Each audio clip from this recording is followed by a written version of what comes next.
Yes, Bharat की जनगणना का इतिहास बहुत पुराना है। इसे 19वीं सदी के अंत में अंग्रेज़ों ने शुरू किया था। शायद उन्होंने इस विशाल देश पर शासन करना आसान बनाने के लिए ऐसा किया हो। कारण चाहे जो भी हो, दशकीय जनगणना इतिहासकारों, समाजशास्त्रियों, अर्थशास्त्रियों और कई विद्वानों के लिए सूचना का एक महत्वपूर्ण स्रोत बन गई है। उदाहरण के लिए, जनगणना के आंकड़ों से ही हमें लगभग 50 साल पहले भारतीय समाज की एक बड़ी समस्या का पता चला था। लड़कों की तुलना में लड़कियों की उच्च मृत्यु दर। 1881 से 2011 तक हर 10 साल में प्रत्येक दशक के पहले वर्ष में जनगणना की जाती थी। इसके अनुसार अगली जनगणना 2021 में होनी थी। हालांकि कोविड संकट ने केंद्र सरकार को जनगणना स्थगित करने के लिए मजबूर कर दिया। तब से 3 साल बीत चुके हैं और अगली जनगणना के लिए अभी भी सक्रिय तैयारी का कोई संकेत नहीं है, जबकि 100 से अधिक देशों ने कोविड के दौरान या उसके बाद जनगणना की है। जनगणना में देरी कई समस्याएं पैदा कर रही हैं।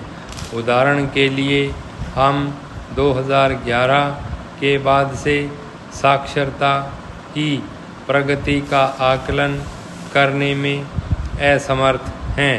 कोविड के दौरान लगभग 2 साल स्कूल बंद रहे। हमें यह जानने की ज़रूरत है कि इससे बच्चों की पढ़ने लिखने की क्षमता पर क्या असर पड़ा।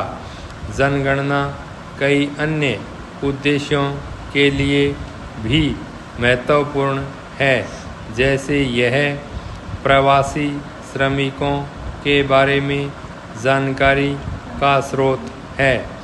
राज्यों के बीच कर राजस्व के आवंटन के लिए इसकी ज़रूरत है।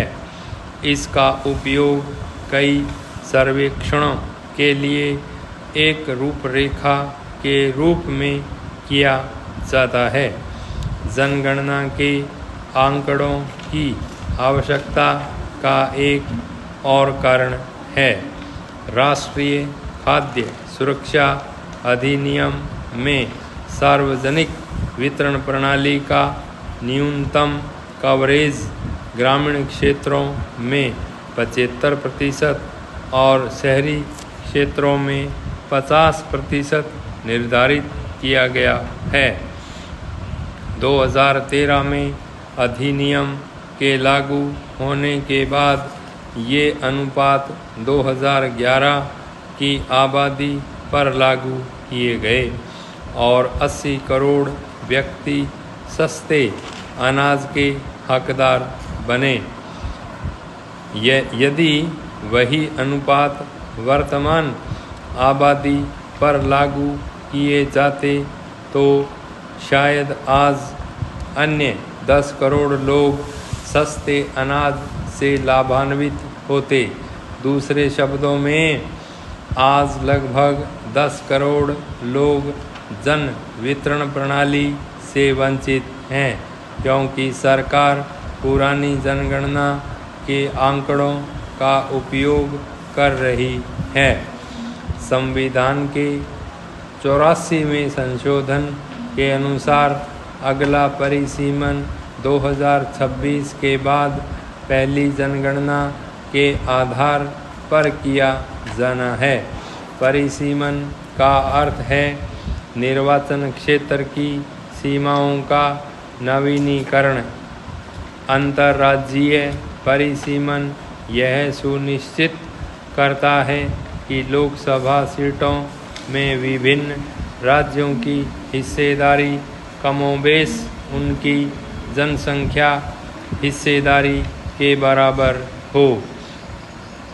राज्यांतर्गत परिसीमन सुनिश्चित करता है कि सभी निर्वाचन क्षेत्रों की जनसंख्या लगभग समान हो।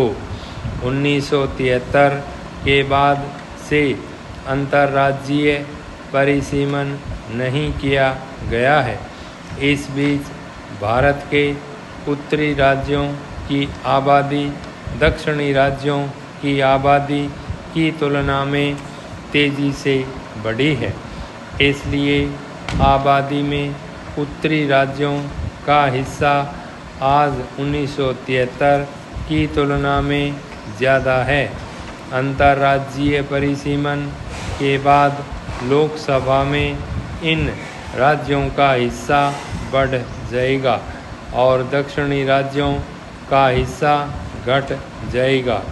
यह समायोजन भाजपा के पक्ष में होगा क्योंकि वह दक्षिण की तुलना में उत्तर में ज़्यादा लोकप्रिय है।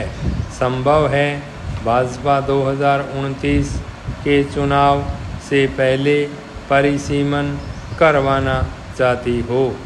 इसके लिए 2027 या 2028 में जनगणना करानी होगी क्योंकि संविधान के अनुसार परिसीमन 2026 के बाद पहली जनगणना के आधार पर होना चाहिए। शायद यही कारण है कि जनगणना में बार बार देरी हो रही है। यह भी संभव है कि लोकसभा चुनावों के बाद भाजपा ने अपना विचार बदल दिया हो।